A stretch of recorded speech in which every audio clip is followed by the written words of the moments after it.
everyone. Welcome to Mrs. Bale's Book List podcast, episode number 2. Today I'm sharing my thoughts on My Brother's Keeper by Julie Lee. Here we go. Brother's Keeper is a heavy hitter. This middle school historical fiction novel was inspired by the author's mother's experiences fleeing North Korea during the Korean War. It's what we describe as a forgotten war, one that's glazed over with relatively little detail in the history books that these middle school kids are learning from.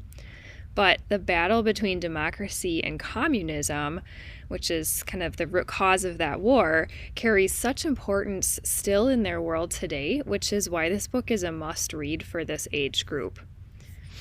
In 1950 to 1953, civilians of communist North Korea who yearned for freedom, be that religious, political, or otherwise, fled as refugees to South Korea in the midst of war. The main character, Sora's family is secretive about their disagreement with the communist government of North Korea, where they are citizens. They used to practice their Christian religion more openly, but when pastors started being imprisoned or killed by government officials, they had to be more careful.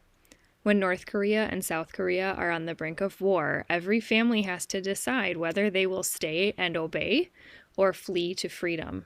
Both paths are dangerous. When friends start going missing, Sora's parents finally decide it's time for them to leave. Sora and her younger brother are separated from their parents during a bombing as they head south. Sora knows that if her parents are still alive, they plan to go to her uncle's house on the southern coast of South Korea. Still in North Korea, Sora faces a harrowing journey through the bitter winter with her brother, unable to trust anyone, starving and dodging bombs and guns from both sides of the conflict. She feels a heightened responsibility to keep her brother alive since he's a highly valued member of the family for being the eldest male child. When he falls ill, she has extra pressure to get them both to a land of safety that feels impossibly far away.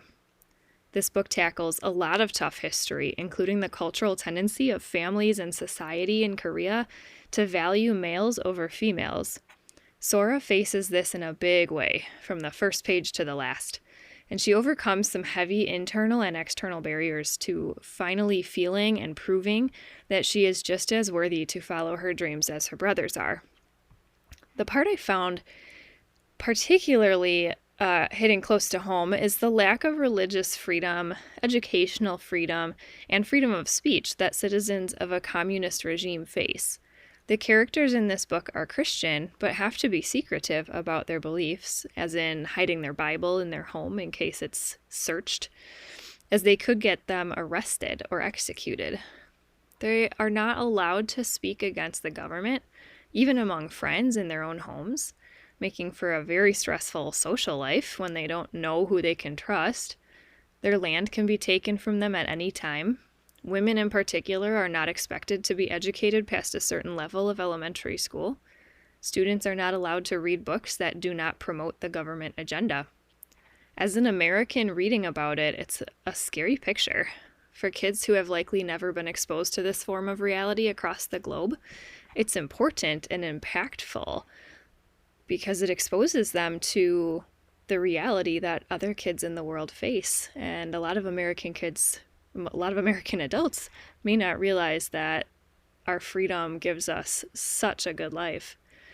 Some tough parts of the book can be hard to hear. They make the reader sit back and say, whoa, and ponder their own rights and freedoms that are not universal in today's world, like they weren't in 1950. It makes me thank God for my freedoms, my earthly value, and most importantly, for my spiritual value. This book is heavy, but educational and thought-provoking. And I found a new author I really admire. Speaking of Julie Lee, she has a new book that's out now that tells the parallel survival story of the friends of Sora from Brother's Keeper, whose whereabouts for most of that first book are unknown. It's called In the Tunnel, and it's on my to-be-read list for sure. You can find Julie Lee at julieleeauthor.com. I particularly enjoy historical fiction written by descendants of those who were directly involved in the highlighted era or event because the detail and emotion they're able to express are so rich and powerful. I'm thankful for Julie's hard work on this multifaceted story. For the appropriateness factors of this book, let's start with violence. This is where parts get particularly hard to read. The threat of violence and the reality these kids experience in the story are raw and sad and scary. People do die in the book, as they did in real life during this refugee crisis in the Korean War. Women and children are not spared, as an entire society of people run for their lives.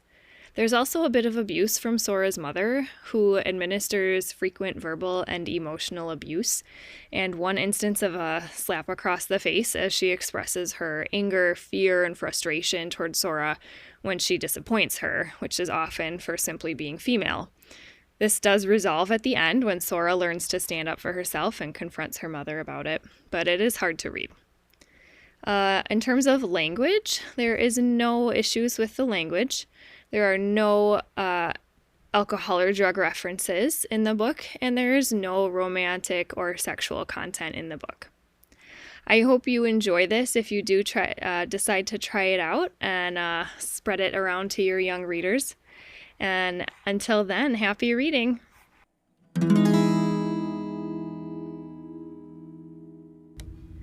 And now to give you just a few personal updates on my writing life. I'm working on my first draft of my first ever middle grade novel. I'm about halfway through, which is farther than I've ever gotten while I've tried to write novels before. It's a very long process. I've also been playing a little bit with writing a novel in verse for middle grade readers, which has some of my family's World War II history behind it. So that's been especially neat to start dreaming up a story based on true events, especially some that impacted my family in our history so much. So that's what I've been up to. I pray that you are blessed in all of your endeavors right now, whatever those may be.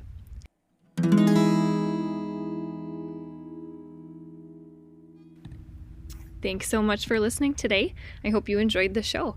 As always, you can find show notes and web version of Mrs. Bale's book list at KristenEmilyBale.com. That's Kristen with an E and Bale with a B-E-H-L. May God bless your day.